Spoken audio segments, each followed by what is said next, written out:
Mr. Rohee'S statements have, as I said, have become, he's making us the laughing stock of the whole region. Because sometimes these press conferences are repeated on Ghana and the different other news networks across the Caribbean.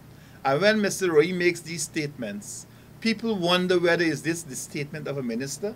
Minister Rohee'S at his last press conference, where he displayed claims by Mr. Winston Felix that the PPP is unfairly attacking GCOM about the preliminary list of electors, said that Mr. Winston Felix should hang his head in shame because he is trying to put the PPP against the Chief Elections Officer, Keith Lowenfield.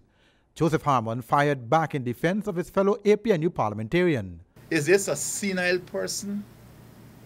So, the fact that he said that Mr. Felix should hang himself, Mr. Felix was never a minister. Mr. Felix acted in the capacity as a commissioner of police. He had a minister who served over him.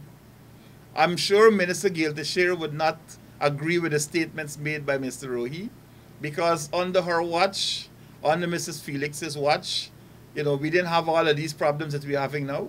Mr. Rohee'S had further stated that any problem the party has with the list or otherwise, it will continue to make objections publicly and write to GCOM.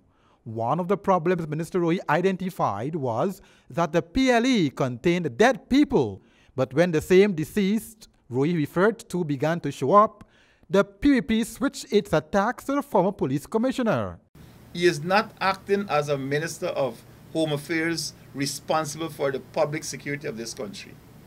His behavior in office, the statements he makes on these press conferences, as I said on some other forum, that it is basically Monday afternoon theater. And people basically go to find out what is the new laugh that Rohee'S is going to give to us this week.